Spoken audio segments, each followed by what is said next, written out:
Allah Subhanahu wa taala menggambarkan orang yang bergantung kepada selain Allah Subhanahu wa taala seperti ada balok yang kemudian disandarkan di sebuah tembok atau di sebuah tempat, sebuah kayu. Kalau kayunya roboh, baloknya ikut roboh, jemaah sekalian. Begitulah manusia kalau menyandarkan harapannya, menyandarkan keinginannya dan menggantungkan hatinya kepada selain Allah Subhanahu wa taala. Termasuk gelang. Karena kalau orang pakai sesuatu, ya dia meyakini ini yang menyebabkan dia sehat, ini yang menyebabkan dia selama ini bla bla dan sebagainya. Kemudian gelangnya taruhlah suatu waktu kemudian hilang atau ketinggalan. Berpengaruh nggak pada psikisnya? Berpengaruh, dia akan merasa lemah, dia akan merasa tidak semangat. Kenapa? Karena kekuatannya ya ketinggalan. Kan lemah sekali orang-orang seperti itu, jemaah sekalian. Assalamualaikum warahmatullahi wabarakatuh. Innal hamdalillah nahmaduhu wa nasta'inuhu wa nastaghfiruhu wa nastahdih wa na'udzu billahi min syururi anfusina wa min sayyiati a'malina may yahdihillahu fahuwal muhtad wa may yudlilhu fala hadiyalah. Asyhadu an la ilaha illallah wa asyhadu anna Muhammadan abduhu wa rasuluh. Allahumma salli wa sallim ala nabiyyina Muhammadin wa ala alihi wa ashabihi wa mawalah. Rabbi shrah li sadri wa yassir li amri wahlul 'uqdatam min lisani yafqahu qawli. Allahumma fa'na bima 'allamtana wa 'allimna ma yanfa'una wa zidna ilman wa ba'd. Jamaah sekalian yang mudah-mudahan dirahmati Allah Subhanahu wa taala, alhamdulillah di kesempatan malam ini kita dimudahkan oleh Allah Subhanahu wa taala untuk duduk bersama dalam rangka tawassul bil haq dan tawassul bis sabr. Mudah-mudahan duduknya kita semuanya dicatat sebagai amal soleh di sisi Allah Subhanahu wa taala. Salawat dan salam mudah-mudahan tercurahkan kepada baginda Nabi kita Muhammad sallallahu alaihi wasallam, kepada keluarga beliau, sahabat beliau dan siapa saja yang istiqomah di atas petunjuk Rasulullah sallallahu alaihi wasallam. Kita senantiasa berdoa kepada Allah Subhanahu wa taala, mudah-mudahan kita termasuk mereka yang dipilih oleh Allah Subhanahu wa taala untuk bisa istiqomah menapaki petunjuk Nabi kita Muhammad sallallahu alaihi wasallam.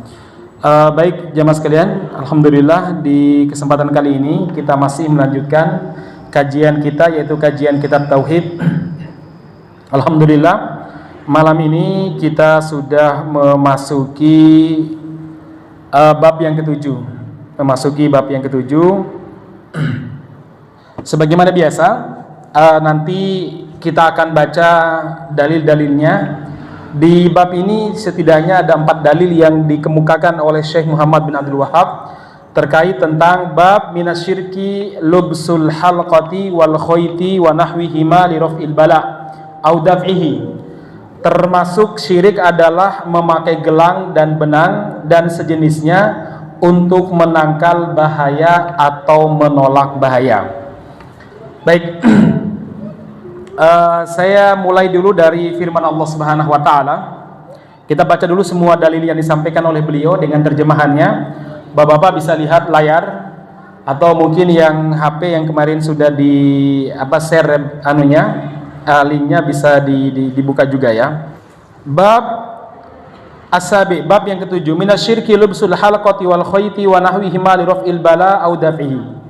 Termasuk perbuatan syirik adalah memakai gelang dan benang dan sejenisnya untuk menangkal bahaya atau menolaknya. Dalil pertama, wa qauluhu ta'ala, dan Allah Subhanahu wa taala berfirman, a'udzubillahi minasyaitonir rajim, bismillahirrahmanirrahim. Qul afara'aytum ma tad'una min dunillah in aradani Allahu bidurrin hal hunna kashifatu durrih. Baik, saya baca dulu ayatnya, terjemahannya. Katakanlah wahai Muhammad kepada orang-orang musyrik, terangkanlah kepadaku tentang apa yang kamu seru selain Allah. Jika Allah hendak mendatangkan kemudaratan kepadaku, apakah berhala-berhala dapat menghilangkan kemudaratan tersebut? Atau jika Allah menghendaki untuk melimpahkan suatu rahmat kepadaku, apakah mereka mampu menahan rahmatnya?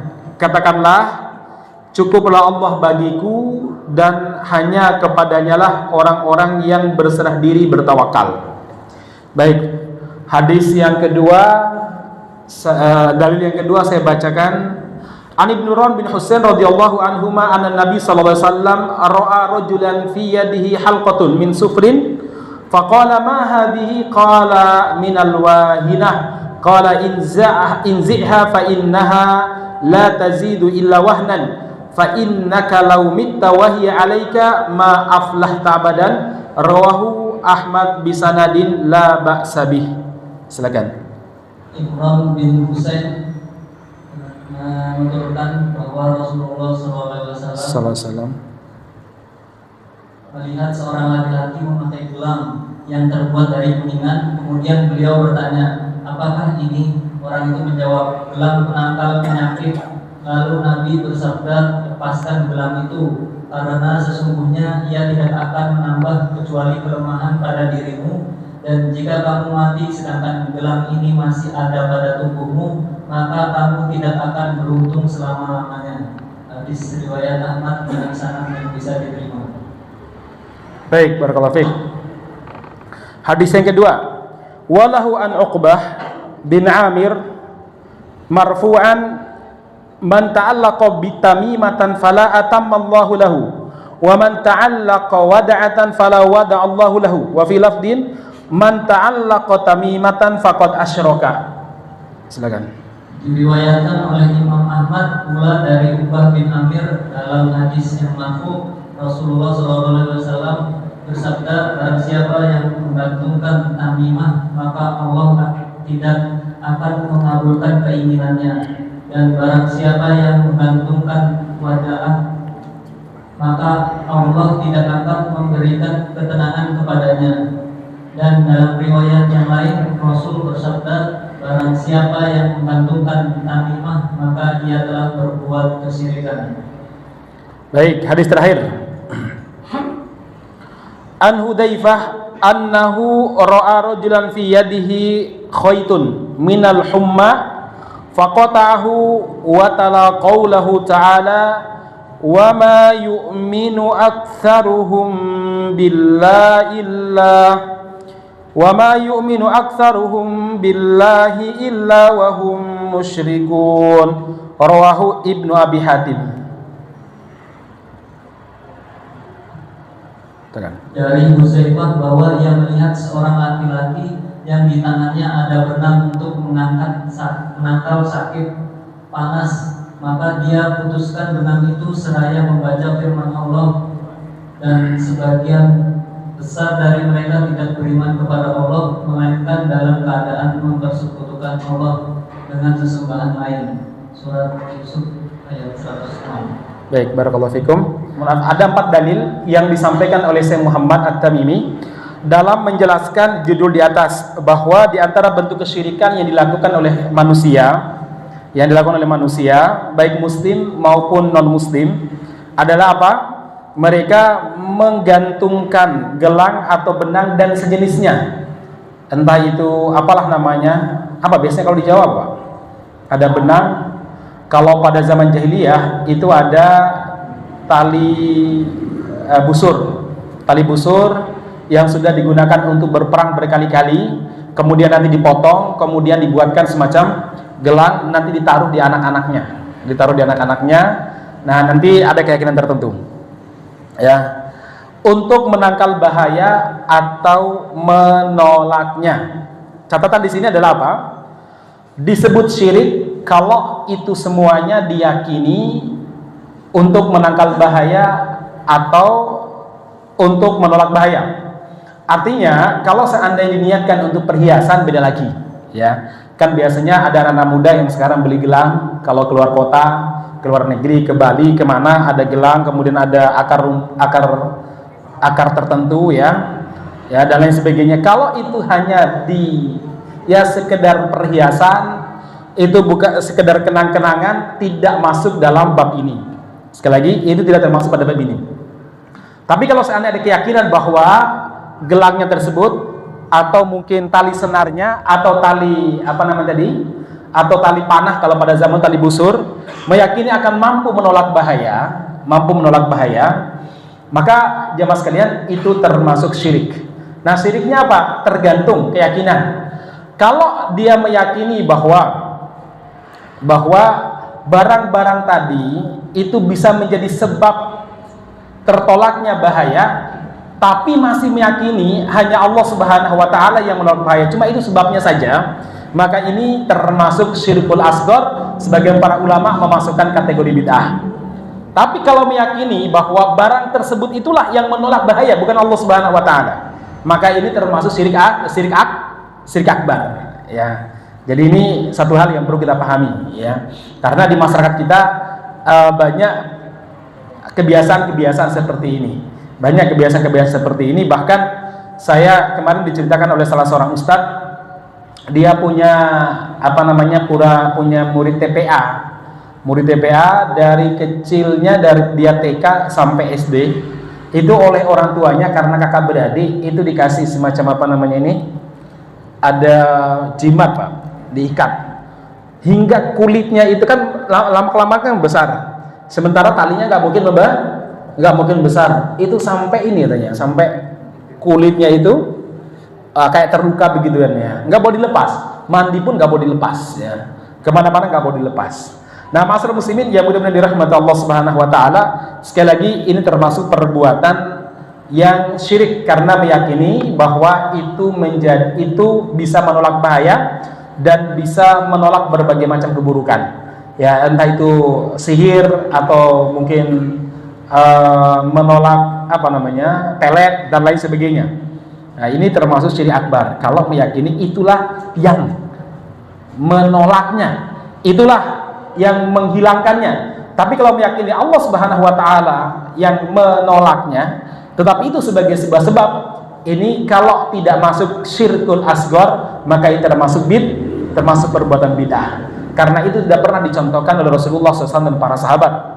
Ya, padahal pada zaman dulu jemaah sekalian banyak sekali sihir dan ada kemungkinan, ada kesempatan untuk menggantungkan gelang, menggantungkan ikatan di tangan mereka, di leher mereka, tapi Nabi dan para sahabat tidak melakukannya.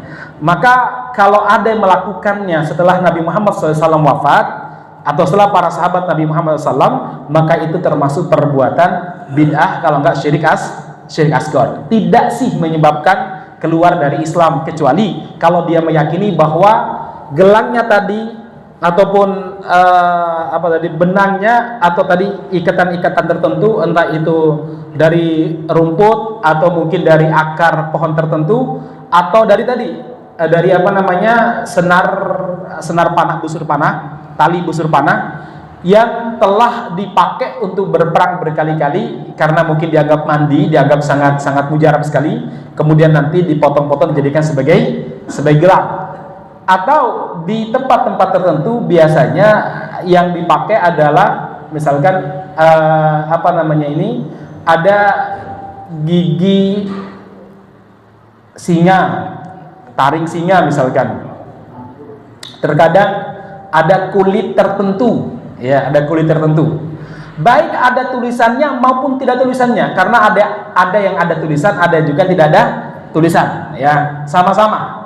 Ya, hanya saja para ulama memperbolehkan kalau itu adalah Al-Quran. Sebagian ulama memperbolehkan, ada yang memperbolehkan, ada juga ulama yang melarangnya. Seperti Abdullah bin Mas'ud, sahabat Nabi Muhammad SAW, beliau menolak, beliau mengingkari orang yang mengambil Al-Quran sebagai jimat. Ya, sebagian para ulama ada yang memperbolehkannya. Saya harus menjelaskan karena ini adalah pendapat para ulama, walaupun sikap pribadi saya mengikuti Abdullah bin Mas'ud radhiyallahu anhu, bukan karena nama saya sama dengan beliau, tetapi karena itulah yang paling logis dan sesuai dengan dalil. Ya, baik masyarakat muslimin yang mudah-mudahan dirahmati Allah Subhanahu wa taala.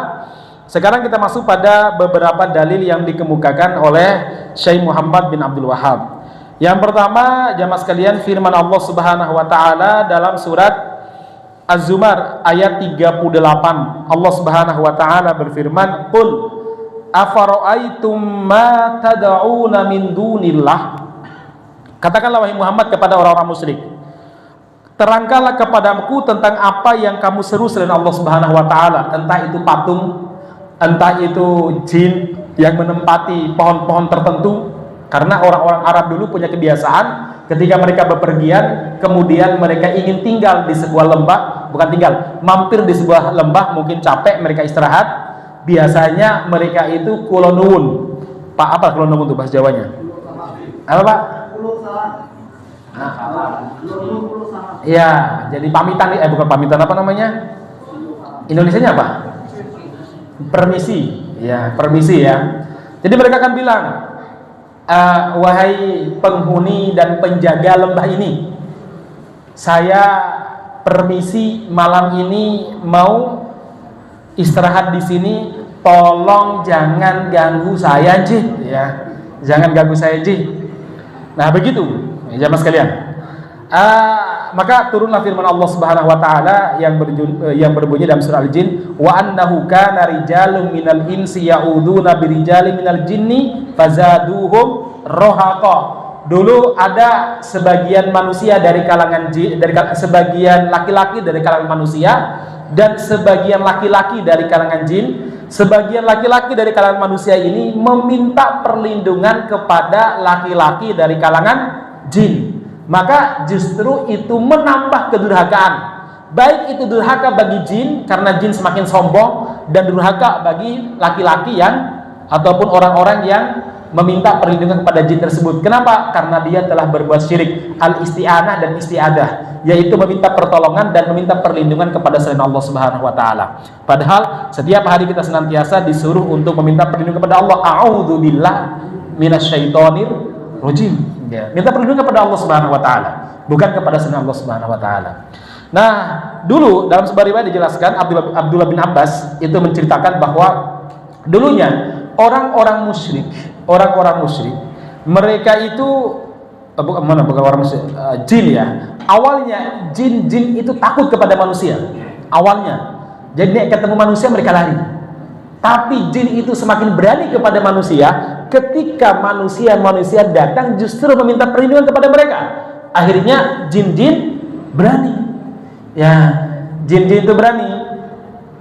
Sampai disebutkan dalam sebuah riwayat, jin itu sengaja membuat orang itu bergantung sama dia dengan cara yang usil.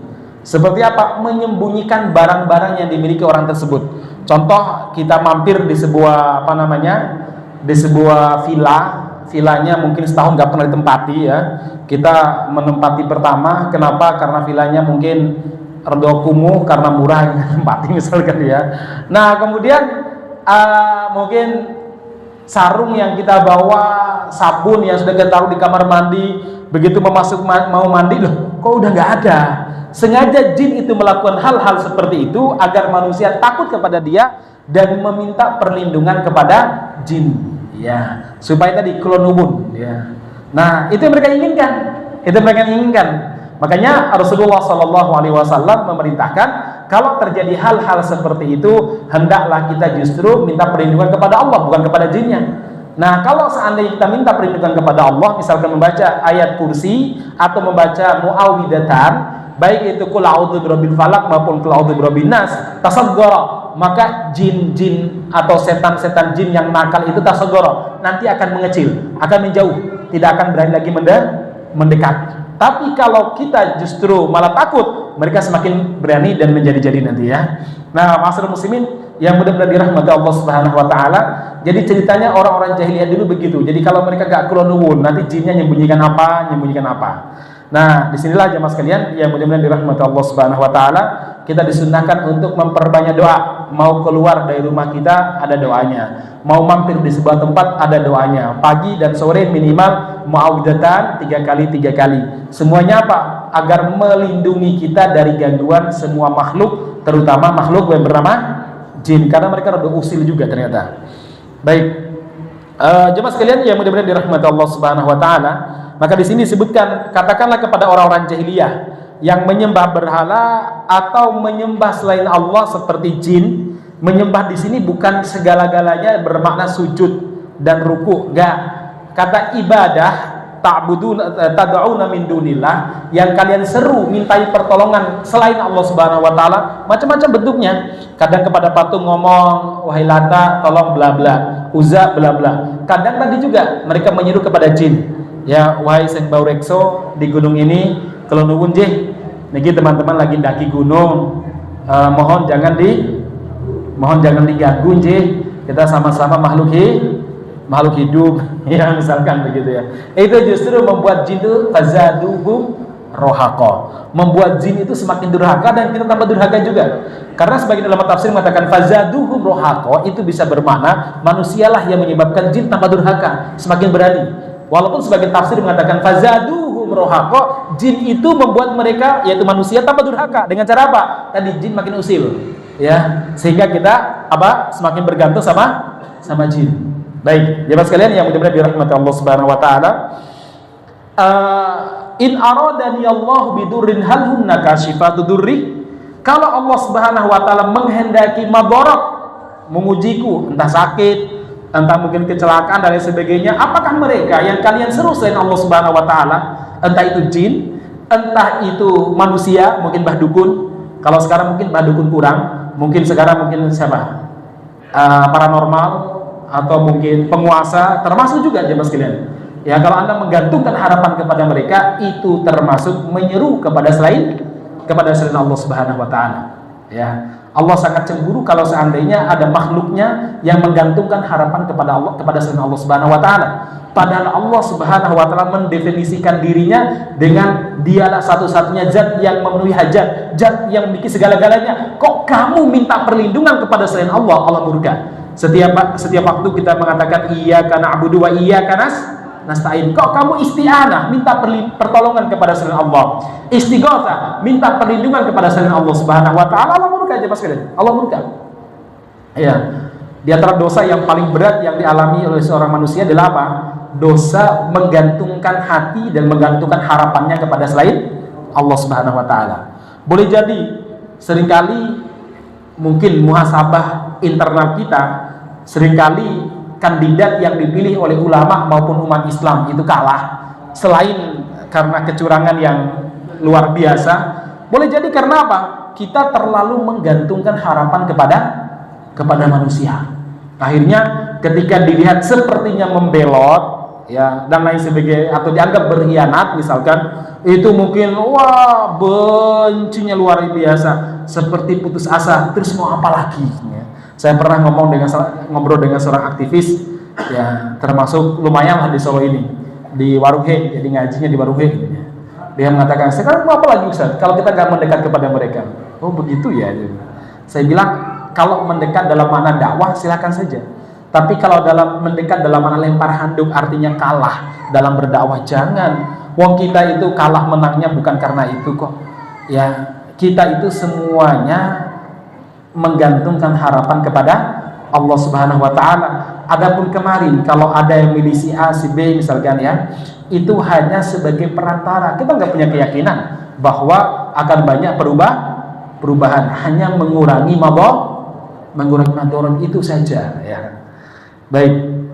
Nah, ma'asyiral muslimin, jadi kalau ada seorang muslim dia terlalu kecewa dengan kegagalan karena mungkin kandidatnya tidak dipilih misalkan, itu problematikanya tauhidnya bermasalah ya.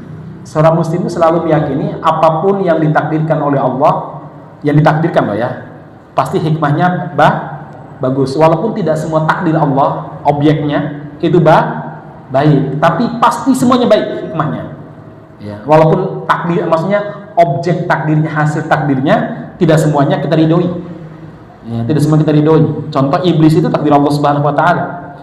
Kita meyakini pasti ada kebaikan di balik itu, karena itu takdir Allah. Tapi kita nggak diperintahkan untuk meridhoi iblis ya.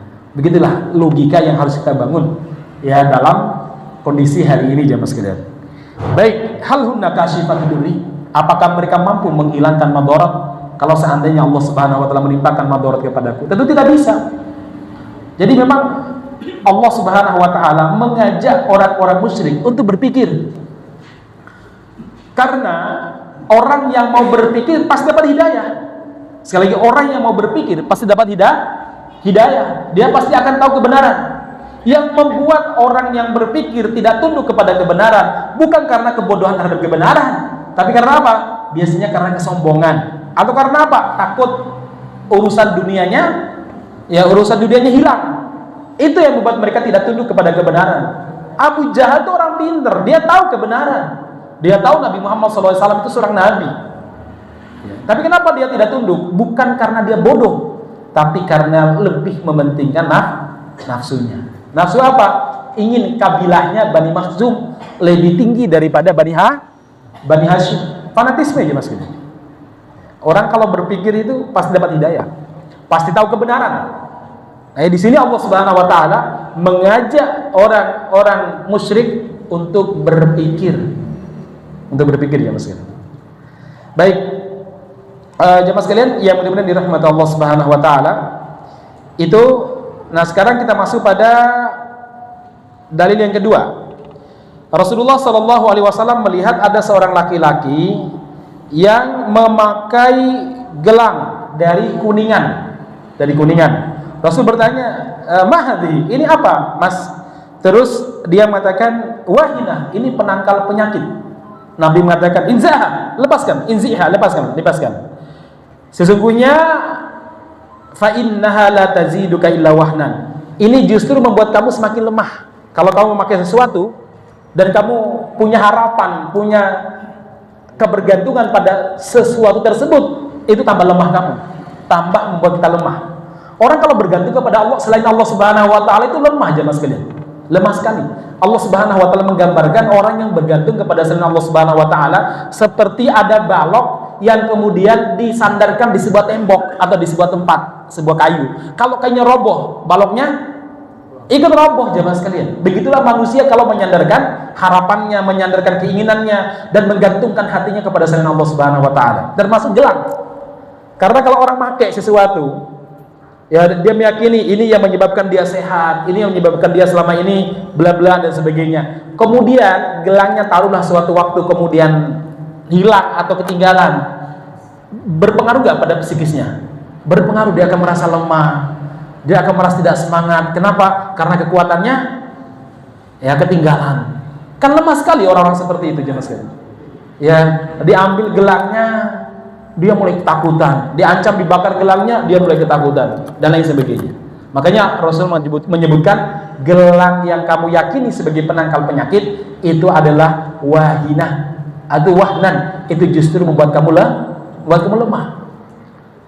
Seorang muslim itu semakin tinggi tauhidnya, semakin bergantung kepada Allah, dan semakin tinggi kebergantungan seorang manusia kepada Allah, dan dia akan semakin pupus harapannya kepada selain Allah Subhanahu wa taala. Maka dia semakin mandiri, independen dalam berpikir, dalam berpendapat. Beda halnya kalau seorang muslim itu punya harapan kepada selain Allah, harapan kepada penguasanya, harapan kepada orang kaya, harapan kepada donatur. Itu biasanya dia tidak punya pendapat yang independen. Dia selalu dia selalu dikendalikan oleh orang-orang yang diharapkan.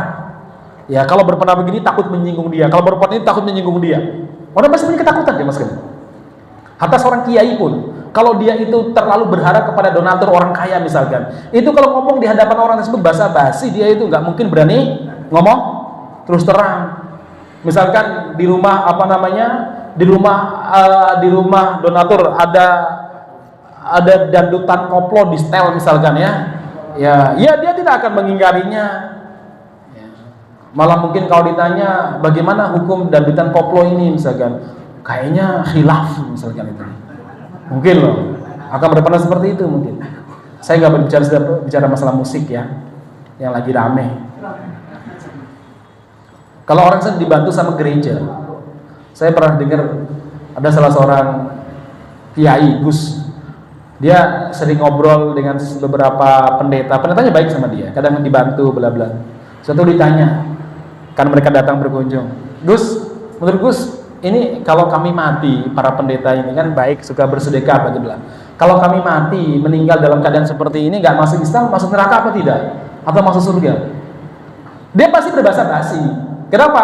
Dia punya kebergantungan kepada selain Allah Subhanahu wa taala. Berharap persahabatannya tidak putus, atau minimal bantuannya terus jalan. Apa jawabannya coba? Ya, kalau orang baik itu pasti masuk surga kalau orang baik. Itu menurut saya. Kalau menurut Allah saya nggak tahu. Padahal sebenarnya ayatnya jelas, ya. Walaupun itu kelihatan itu bahasa diplomatik yang sangat bagus. Ya, sangat bagus ya. Begitulah manusia itu semakin berharap kepada manusia atau semakin berharap kepada makhluk, maka semakin lemah dia, semakin tidak independen. Dia akan didikte, walaupun nggak diomongkan, didikte oleh kondisi, didikte oleh jasa. Maka Allah Subhanahu wa taala selalu menyatakan kepada kita supaya kita bergantung penuh kepada Allah. Kenapa setiap hari minimal 17 kali kita mengatakan iyyaka na'budu wa iyyaka nasta'in? Supaya kebergantungan hati kita itu kepada Allah, sehingga kita dalam beragama, kita dalam berpendapat, kita dalam beribadah independen, tidak didikte, tidak dikendalikan oleh orang-orang sekitar kita, jemaah sekalian. Begitu. Susah kalau didikte oleh manusia. Baik, masyarakat muslimin yang mudah-mudahan dirahmati Subhanahu wa taala, itu hadis kedua ya. Berikutnya, fa innaka law mitta wa hiya 'alaika ma aflahta abadan. Andaikan kamu meninggal sementara gelang tadi masih di tangan kamu, maka kamu tidak beruntung selama-lamanya. Maka kamu tidak beruntung selama-lamanya. Jemaah sekalian yang mudah-mudahan dirahmati Allah Subhanahu wa taala, hadis ini kata para ulama menjelaskan bahwa di sini saya bacakan aja matanya. Fa'arafa annahu law aqala anha qabla al-maut lam tadurruh li'anna al-insana idza taba qabla an yamut sara kama tadurruh fala atamma Allahu lahu. Hadis ini kamu tidak akan tidak akan beruntung. Itu bisa bermakna dia akan masuk neraka karena itu dosa syirik. Tetapi dosa syiriknya tadi bisa akbar, bisa asghar, tergantung keyakinan dia. Kalau ada orang pakai jimat dari Kuningan, atau bukan jimat ya, kalung dari Kuningan, seperti sahabat tadi, dia meyakini bahwa ini bisa menjadi sebab Allah Subhanahu wa taala menjauhkan dia dari penyakit karena ini warisan dari kiai misalkan ya. Maka itu bisa bid'ah, bisa syirik asghar, tapi tidak menyebabkan syirik akbar. Tapi kalau seandainya dia meyakini bahwa gelang Kuningan tersebut akan menyebabkan menghilangkan, jadi penghilangnya itu adalah gelang tersebut, menghilangkan mudarat, menghilangkan bahaya, menolak bencana, maka itu syirik akbar. Maka Rasul mengatakan, kalau seandainya gelang itu masih ada pada kamu dan kamu meninggal tanpa mencabutnya, kamu tidak akan beruntung selama-lamanya. Ya, walakin hada syirik akbar wa asghar. Nah, makanya maksudnya adalah apa? Bisa jadi dia terjerembab dalam syirik asghar, dan naudzubillah bisa jadi dia terjerembab dalam syirik akbar. Pelajaran lain yang bisa kita ambil kesimpulan adalah apa? Cepat banget ya. Saya baru hadis kedua ya. Pelajaran kedua yang bisa kita ambil, pelajaran lain yang bisa kita ambil jamaah sekalian, ya para sahabat itu juga manusia. Ada hal-hal yang tidak mereka ketahui, terutama kalau mereka itu baru masuk Islam. Ada hal yang tidak diketahui. Ya tadi ya, ketika Rasulullah mengingatkan seperti itu, berarti perbuatan sahabat tersebut perbuatan mungkar.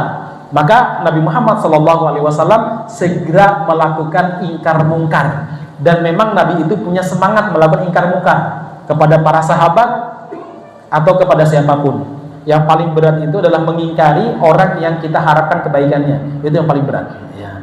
Nah, kenapa? Karena kita punya tadi berharap kepada selain Allah Subhanahu wa taala. Kenapa Rasulullah SAW dan para sahabat seperti Abu Bakar dan Umar begitu gampang melakukan amar ma'ruf nahi munkar? Satu, ketakutan hanya kepada Allah. Yang kedua, harapan mereka hanya kepada Allah Subhanahu wa taala. Yang ketiga apa? Mereka itu apa kata Allah itu yang mereka cari, ya, ridho Allah itu yang mereka cari, sehingga apa kata Allah mereka ikuti, apa kata manusia mereka abaikan. Ya. Makanya gampang untuk mengingkari kemungkaran.